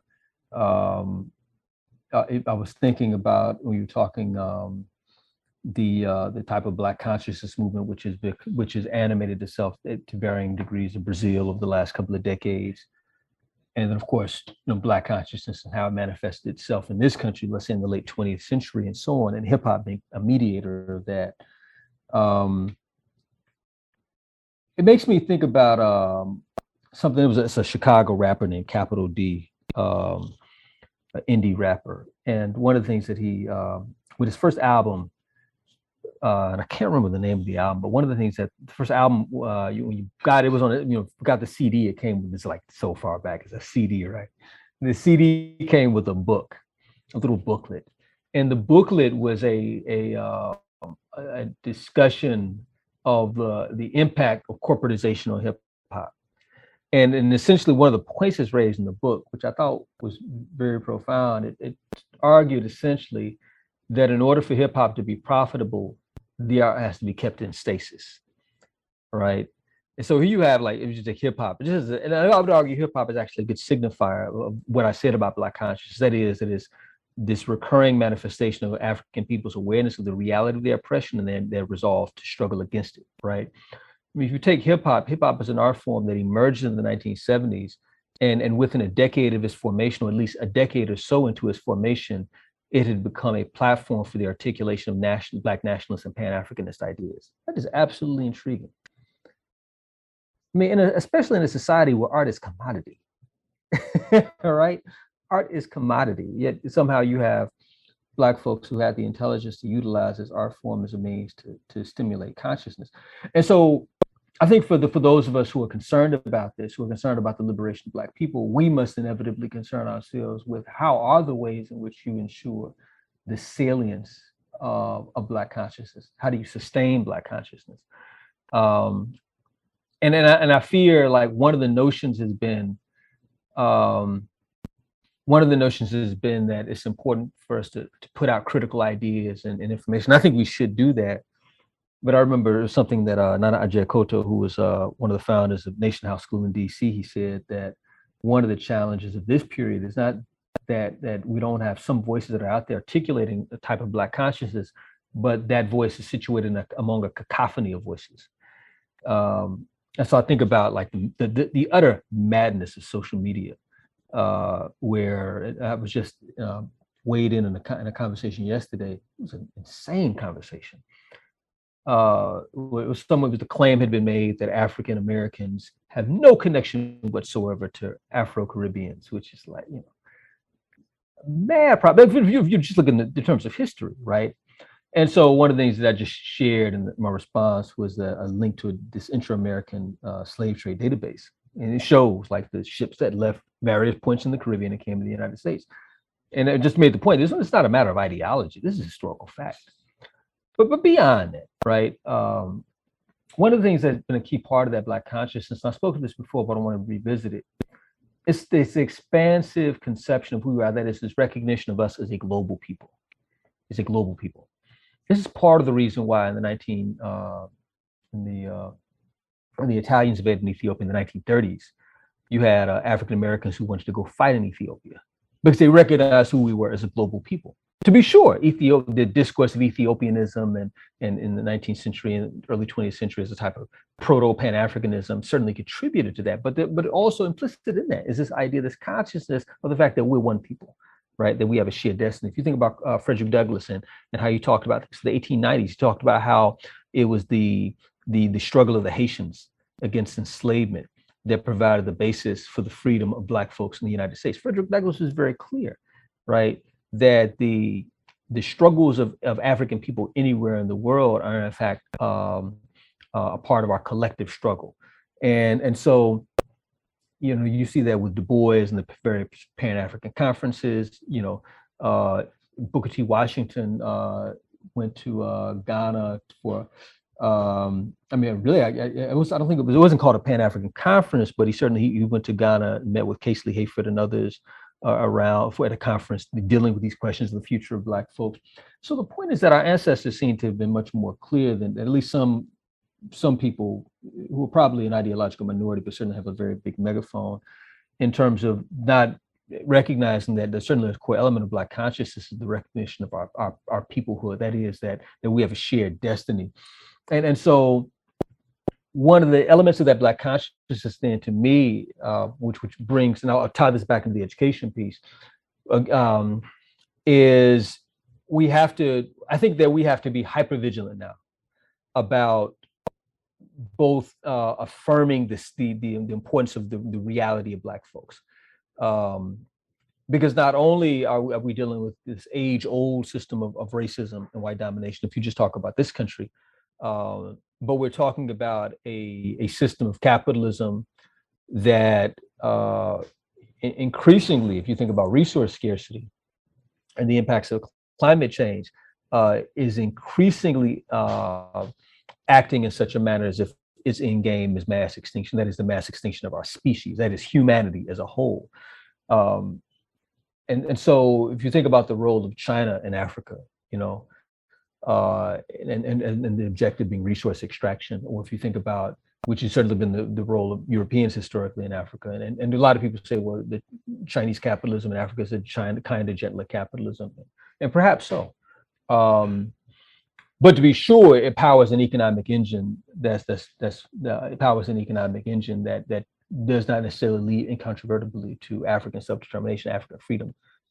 If we take the proposals for the future of the African continent, as articulated by Kwame Nkrumah in his book Africa Must Unite, or by Diop Shekanta Diop in his book Black Africa, neither of those proposals are comparable to the type of future that emerges out of the existing economic relations between Africa and any foreign power with which Africa is presently engaged. What I think this inevitably leads is that we have to have a vision for ourselves. So this is going back to the educational malaise, because the type of education that Black people have been afforded in America is an education that directs us towards the facilitation of other people's visions of the future. Right. This is why we come out of college and we seek jobs. And many of us come out of college seeking jobs in the corporate sector. Right. And I remember when in my youth, in my foolishness, I thought that there was something higher about my ambition. Right. I was going to be a professor. Right? I was not going to go work in the corporate machine and be a cog in global capitalism. Rather, I'm going to go work in the institutional framework that trains people to strive to be a cog in the machine of global capitalism. Right. You would have perfected better. Exactly. I didn't have the good sense to realize that you're still in this. You're still a part of that oppressive machinery. Even as a university professor. And absolutely, the institution is the institution. Right. But that's essentially. But these educational institutions are doing what they were designed to do. And I would argue this is not radically dissimilar from what happens in any other part of the Black world, any other part of the world where our people find themselves. Institutions of higher education are not focused on sort of radical possibilities. I remember. When I was in Ghana, I had a Fulbright in Ghana back in the mid-2010s. And I remember both before, during, and after my time there, having a number of conversations with people, particularly African Americans, who were interested in immigrating to Ghana, to repatriating to Ghana. And one of the things that was intriguing to me, because some of them on occasion would articulate this idea of immigrating and getting into some kind of, I'm gonna use this term that I hate, some kind of Black radical initiatives, and I hate that word. But one of the things that was clear to me is that, for Ghana, for all of its possibility, and I'm not taking any of that away, Ghana is not the society of Ghana, much like the state of any place where we find ourselves, maybe with the exception of Haiti. I don't know. I'm not aware of any place in the world where we are as a whole, where we're in a proto-revolutionary stage of consciousness.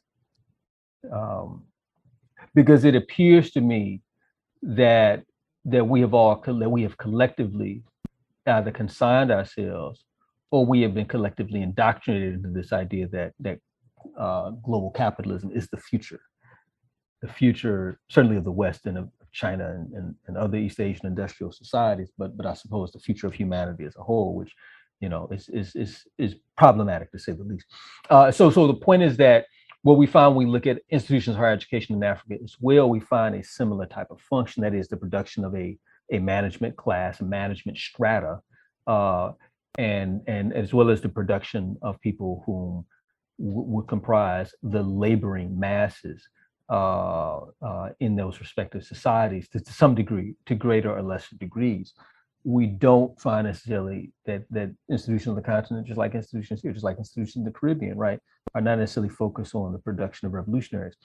And of course, why should they, right? This is, who finances higher education on the African continent, just like who finances higher education in our community. So if you look at the Western interests and entities that finance institutions of higher education in the African continent, as well as the type of the federal government and the corporations and the philanthropic entities that finance education in our communities, these entities to a large extent are united. And so when we talk about the state of the Black consciousness, sadly, I think with respect to institutions of higher education, I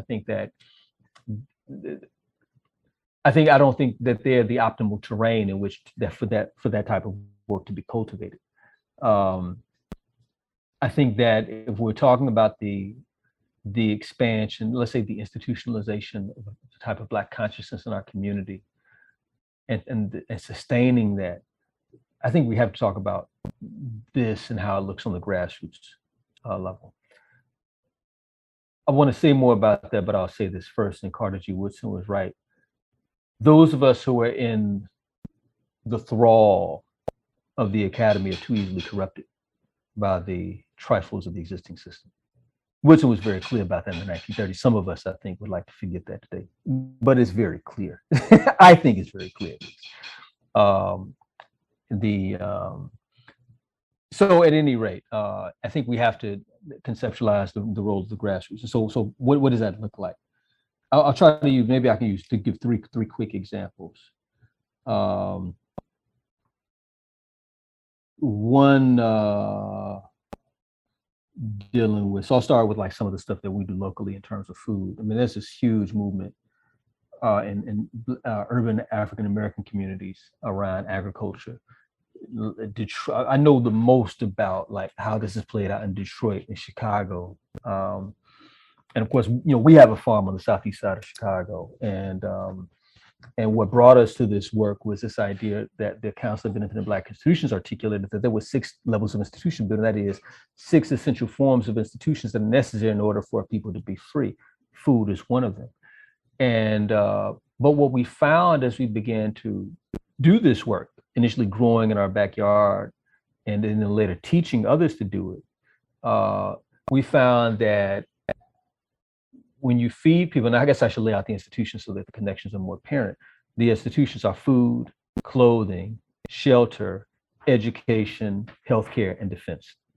What I found is that when you're engaged in the process of food production, you're in fact providing a means to educate people, right? You're providing a means to educate people. That is, in a very basic sense, for instance, you're reconnecting people to the earth.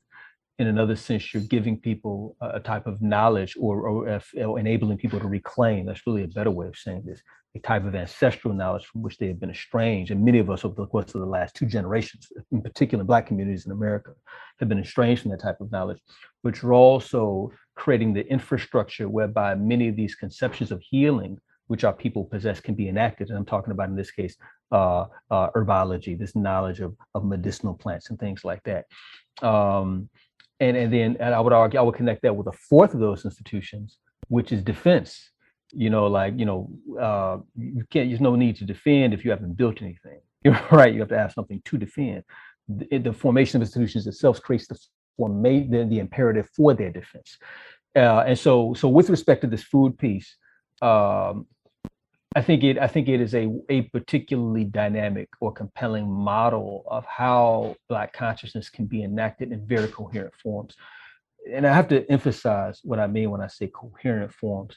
When I was younger, like in my youth in the 90s, like when I came into like a type of Black consciousness, to a large extent that consciousness was informed by just my own observations, and more so than my own observations, my own dis-ease with the world around me. Right, it's like in The Matrix, where Morpheus says it's like a splinter in your mind driving you mad. There's something wrong with the world. Like, I was very clear something wasn't right about the world, but I wasn't given the intellectual tools to make sense of that until I read, when I was 16, the autobiography of Malcolm X, and then all of a sudden everything was light.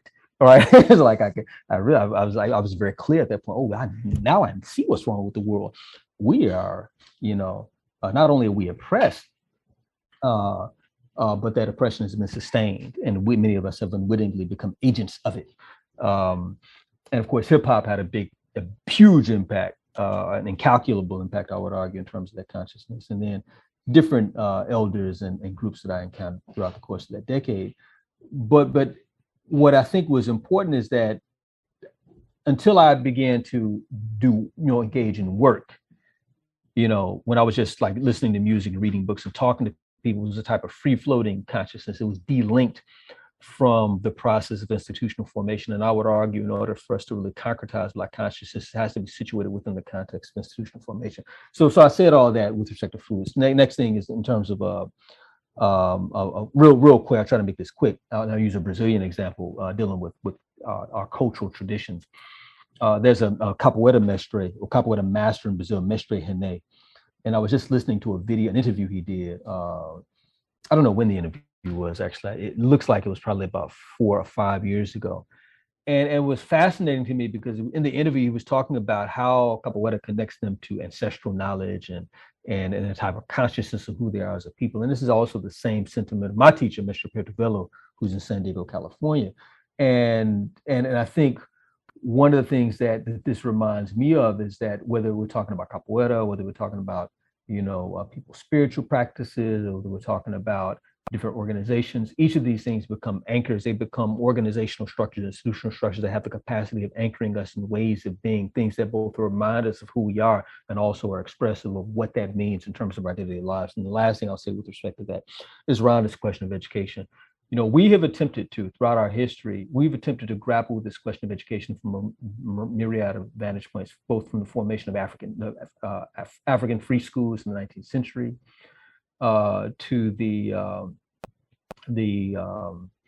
our attempts to exert our control over historically Black colleges and universities, as well as to create our own, in the 19th century into the 20th century, the formation of Black studies in the mid 20th century, as well as the formation of African-centered independent schools in the 1960s and 1970s. I think it is, to me, inescapable that we have to deal with this question of education. And I think the solution really is a solution that Du Bois articulated in his book, in his essay, Whither Now and Why, where he says something that I think is very simple, very profound, and I want to expand on it. He said that essentially the African-American family has to become a cultural institution, not just a biological one, right? That the family, heretofore has been charged with the process of procreation, that is ensuring physical group survival, which is necessary, but not sufficient, right? That the Black family has to take on also the charge of cultural transmission. And I would argue, I don't, in that particular analysis, I mean, he goes on further. So really the family is not the single unit of analysis, but to be sure, I do think that we have to be concerned about the formation of educational infrastructure in our community that is both distinct from existing educational institutions, but also attempts to exert itself, right? Its influence upon those institutions. Which may necessarily be limited. I'll give you one very quick example. The Comedic Institute of Chicago for many years has had a Teaching About Africa program that was focused on teaching teachers to teach about Africa in Chicago public schools. Well, of course, school reform over the last 2 decades has in many respects nullified the receptivity of many folks in programs like these, as schools, particularly in the wake of No Child Left Behind and other types of reforms, have become increasingly focused only on science and math. And so I'm sure you encounter this just like I encounter this, that the mantra of the future is STEM, science, technology, engineering, and mathematics. And I'm not going to weigh in and critique that right now, because I think we need science and technology and engineering and mathematics. These are in and of themselves good things, but unfortunately, these things are simply a means to the perpetuation of an existing and oppressive and also unsustainable system, which again consigns our species to mass extinction relative to the impacts of climate change and resource scarcity. My point is that I think that what is imperative is the creation of educational vehicles, educational mechanisms that are unambiguous in terms of their articulation of vision, a different type of vision of futurity for African people. So I'll give you one very quick example. In Chicago, a group of brothers and myself came together, I guess 6-7 years ago now, maybe, and formed a group called Aquaben Rites of Passage Society. So this is a rites of passage program for African American boys ages 11 or 12 to 18. And so this was one example of us attempting to create the type of educational infrastructure that would attempt to inculcate in these youths the type of Black consciousness that hopefully would sustain and inform their efforts going forward. The last thing I'll say is this. Obviously, our capacity as a people to sustain and to transmit ideas pertaining to who we are as a people is limited, right? And that necessarily limits the scope and the capacity of our resistance, our ability to contest this system. Those limitations, however, does not negate the necessity of that work. When you look at our history, you find many, many, many examples of things that appear to be small, but the scope of which is very meaningful. You know, so like I'm always intrigued by the intellectual genealogy of Mariah Stewart, you know, who was inspired by David Walker and had the close association with him, who himself was inspired by Denmark Vesey, who himself was inspired by the Haitian Revolution, right? There's a stream of ideas, and I would argue at its core, a stream of consciousness, a stream of Black consciousness, a stream of consciousness about who we are as a people and what we might create in the world if unfettered from the dominion of aliens. And so I think that it does behoove us to create institutional formations, focus on that for those of us who are educators themselves, to engage in to both participate in these institutions in a manner, again, recognize the limited capacity to be vehicles of a type of, again, I'm gonna use that word that I hate, a type of radical, you know, Black consciousness. While at the same time building vehicles that attempts to go beyond those structural limitations. Meaning there are things that I can do in the academy, but there are many things that I can do outside of the academy. So, you know, so I necessarily divide my time in both of those places. I do what I have to do, you know, with respect to those institutions and with always the hope that those things can lead to greater developments, but also the work that I do in the community is fundamentally, and I would argue largely unambiguous in terms of this relation to a different vision of the future, a different vision for ourselves as a people.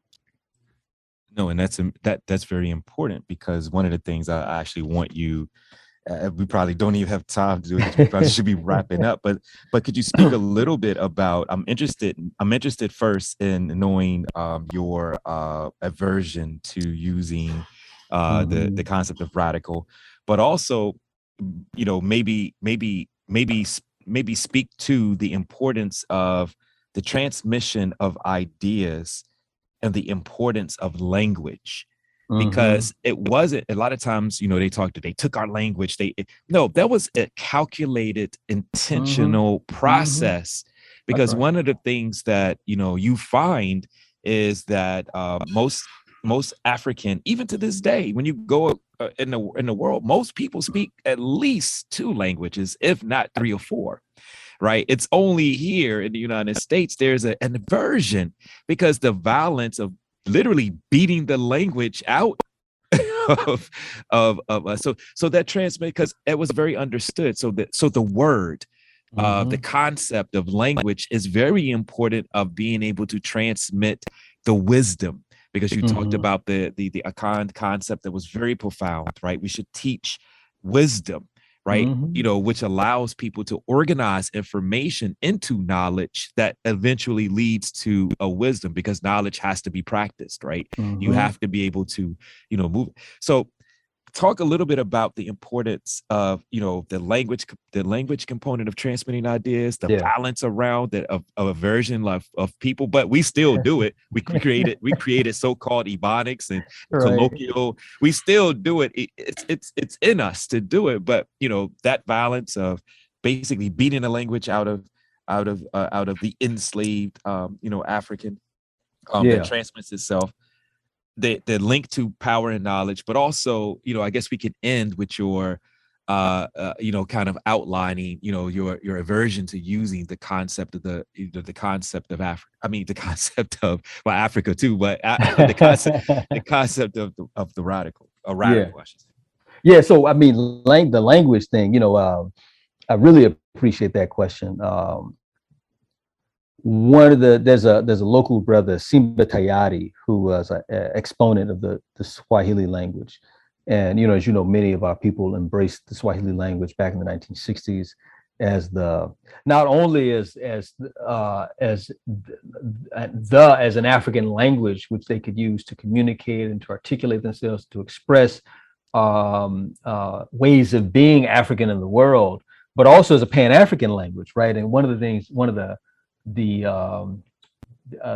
key themes that he has promoted in his work is Lugha ni Utamaduni, which is language is culture. Lugha, language, ni is Utamaduni, culture. And what I've thought about, and I wrote this in an essay that will be published hopefully at some point in the next month or so, where I say that language is not just facilitative of worldview, but it is constitutive of it. It's constitutive of worldview. When you deal with a language, we're dealing with certain ontological principles, that is, conceptions about the nature of reality, which are embedded in the language itself. Conceptions of who we are, conceptions of what the world is, conceptions of how we relate to one another. All these things are bound up in language. When we use a language, an ancestral language, we're in fact situating ourselves in the historical and cultural continuum of our people, and the wisdom, the knowledge, all the things that are a part of that, all the things that they were, right? We are connected to that stream. We're in that chain of historical and cultural continuity. The imposition of European language has been quite profound in terms of disrupting our connection to the knowledge. Now, to be sure, right, many of us, we have done our best, especially in the diaspora, right? I mean, you have many languages in this hemisphere that Africans have created: Haitian Creole, Jamaican Patois, so-called African American Vernacular English or Ebonics, and I think all those things are important vehicles. I think all those things are important signifiers in terms of our desire to hold on to an unambiguous sense of who we are. But I do think language is meaningful. I think Europeans were very clear. If we held on to those languages, we would also continue to be anchored to a type of cultural identity delinked from them, a cultural identity independent of them. And when I think about this a lot, and I used to when I would teach my students, I would always talk about names, because African naming practices persisted in this hemisphere for a long time. So if you take just the Akan day names, the Karadin, where you're named based on the day that you're born, well, even when the knowledge of those original names were lost, Black people still naming their children based on the days. So this child is Tuesday, that child is Wednesday. So there was that seed of cultural consciousness that remained. But I think what was important from the vantage point of Europeans to take away, a Kosowa or a Kwame or any name. I'm using the Kakan names, but any name, any of our ancestral names.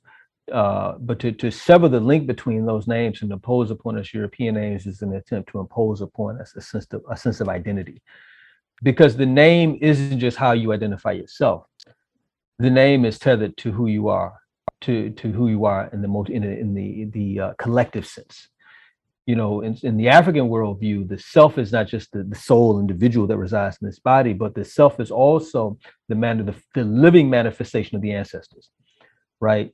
So you're not just the you, but you're also an extension of us. I mean, that's, you know, there's a necessity to delink from somewhat, to delink the enslaved African from an expansive sense of who they are, an expansive sense of identity, because that sense of being linked to being moored, being anchored, being grounded, really, in a sense of personhood, or a sense of peoplehood, a sense of tradition and culture, would necessarily provide a basis of resistance against any conceptual imposition of Europeans. So now white folks got to nullify that out of necessity.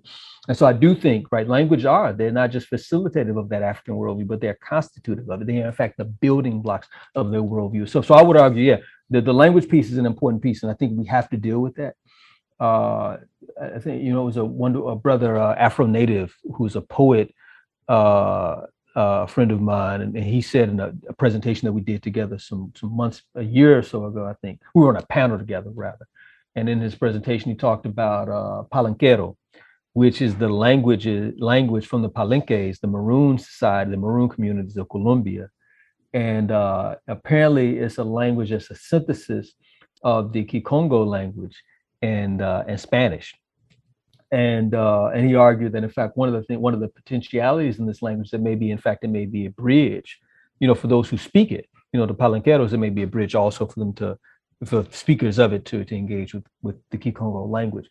And so I think that we both need to deal with these diasporic languages that we've created. I've been increasingly interested, like in Gullah, you know, over the last probably a few months or so. Even though I don't think I don't know if I have any ancestry in you know, that region, but we probably do.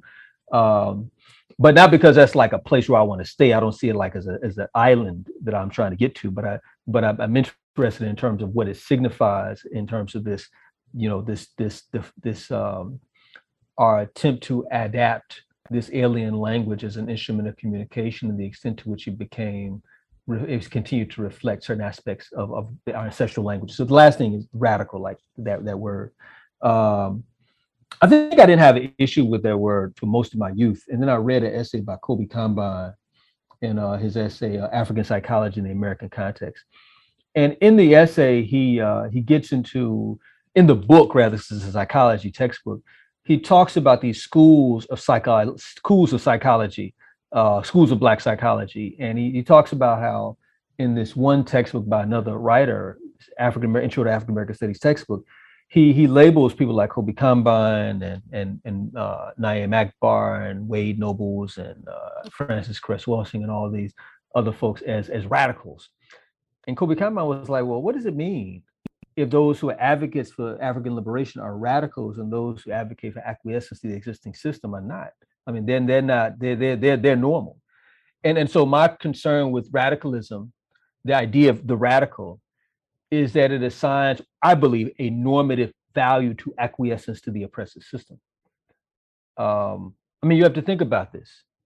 If we were living in the era of enslavement and you said we should strike out into the mountains and we should create a community and wage war against the system, are you a radical? Or are you espousing an idea that is sane, right? Is it not sane to resist oppression, right? The person who is advocating staying on the planet, acquiescing to the system, attempting to improve our lot within it, that may be a pretty radical, in fact, a pretty mad idea. So for me, my concern is that when we call our resistance, when we conceptualize our acts of resistance against the system as radical, that in fact it assigns a normative value to acts which acts which are aligned to the norms and values, and it's implicitly the perpetuation of that system. To me, our resistance is what should be assigned a normative value. So I don't see Malcolm X as a radical. I think he was sane. I think he was articulating a sane and sober assessment of the condition of Black people and the necessity of us building institutional formations to facilitate our extricating ourselves from it. Because to me, acquiescence to oppression is mad. There's nothing radical about saying one should not do that. So that's my concern. You know, it assigns a normative value to what could be argued as a type of acquiescence, which in fact I would argue resistance to oppression is sane. Yeah. No, Hence the importance of language. Right, exactly. Exactly. Exactly. And as I was thinking about this, and we can kind of, and you can respond to this, and then, we have some ending comments. But, I'm thinking about this the aspect of linguistics or language is carrying life and also carrying death, right? So then the idea of using the concept of slave leads to a death. The idea of renaming or reclaiming or situating oneself in an Africana or an African is leading to life, leading to another way of being, which gets around this question of futurity, this question of how do we create a language? Maybe this is our next. We're literally, how do we create a language of the future? How do we create a language of the African future? Go ahead, write that down, because that's our next conversation. I love that. How do we create, a language of the future, of an African future? And that's going to help. That's going to push us to think about things, really, really expanding upon these notions. So you can respond to that, in a few minutes, and also if you have any concluding comments. Yeah, I really appreciate that. I mean, this idea of life and death, again, I remember, I'll just say this. I think that for all of the functionality, right? Because of European imperialism and enslavement, English is a world language, right? So for those of us who are fluent English speakers, we're afforded to greater or lesser degrees a certain amount of mobility within the system by virtue of that knowledge. I would argue, despite that doesn't negate the very nature, the sort of political nature of the language itself, right? Because languages themselves are instruments of a particular type of politics. That is, languages themselves are reflective of particular. The politics of language themselves, I should say, are reflective of a certain type of social imaginary. And so English itself is reflective of the project of a specific subgroup of Europeans and their attempts at domination of the world. And in that sense, our investments in this and other types of languages that are part of that are part of that process, I would also do consign our people to a death, a type of cultural death. When a people, and this is just something Mwalimu Shuja writes about, when a people loses a sense of who they are. Now, Anderson Thompson, he's the one who talks about this. When people lose their sense of who they are, they lose a knowledge of their past. They also implicitly lose the capacity to conceptualize a future for themselves, right? So our notions of the future is inextricably linked to our notion of the past, because we see the past intelligently. When our intelligence, we understand the past is emergent. We see the past as providing the foundation from which the future is established.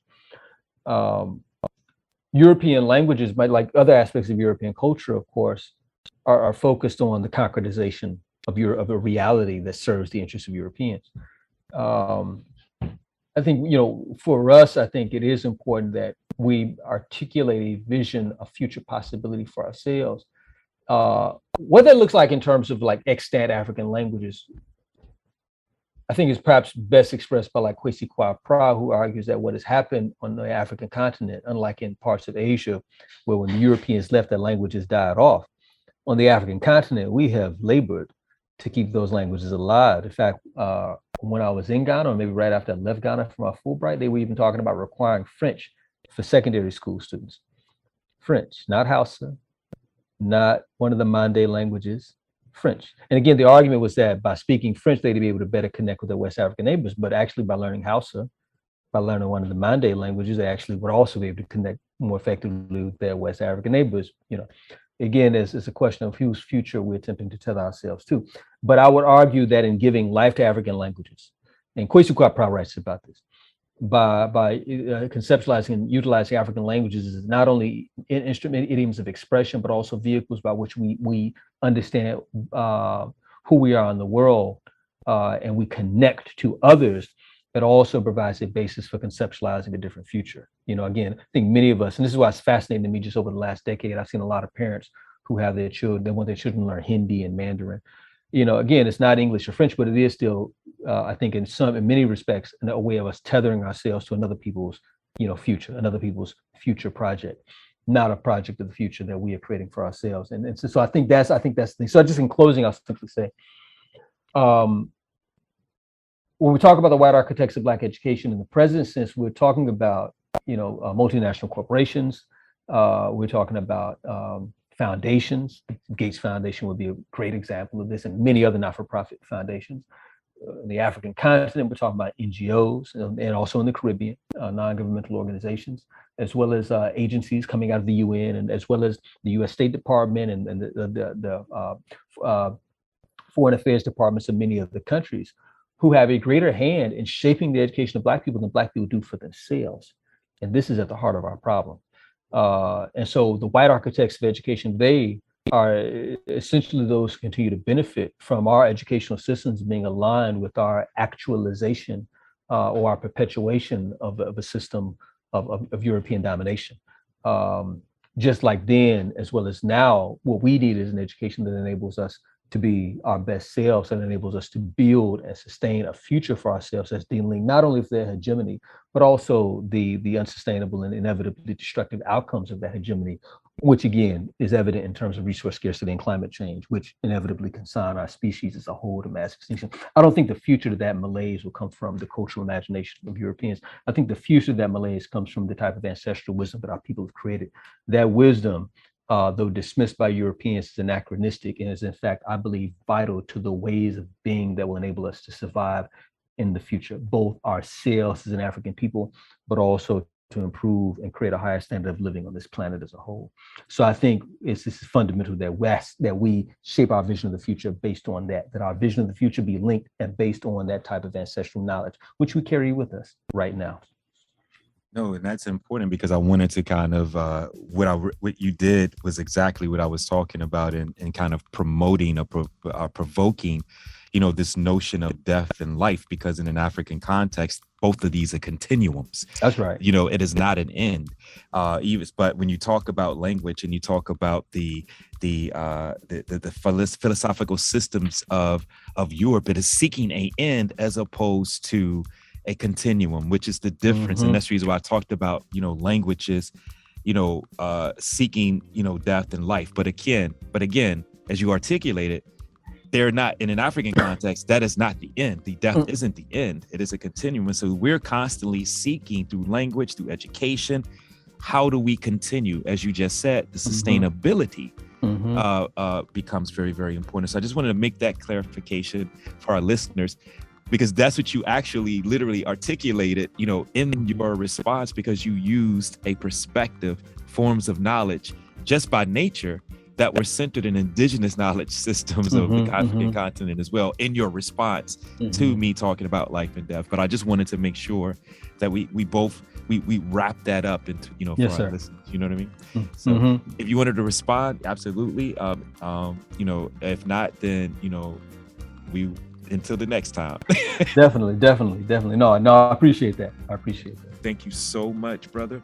We will be in touch again. We have already given our listeners our second show, and our third show, our next show, I should say, our next conversation. But listen, take care, and until again, be safe. All right, definitely, brother. Thank you.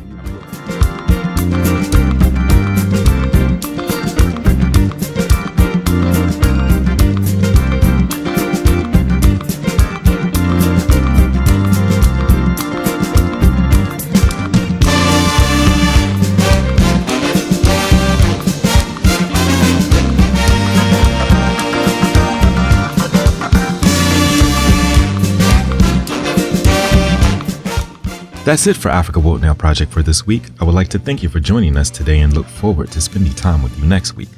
We can be reached through all your regular social media platforms. Email africawokenowproject@gmail.com. Follow us on Twitter @AFWRLDNWPRJ. Instagram @Africa Woke Now Project. Access to our other media platforms can be reached through the bios of our social media. I'm your host and producer, James Pope. The Africa Woke Now Project Collective consists of international media journalist, executive producer, and human rights activist Moiza Muntali, Africa Woke Now Project media correspondent Funa Ngonda, Senior Research, Content Contributor, and Production Director, Dr. Tasneem Siddiqui.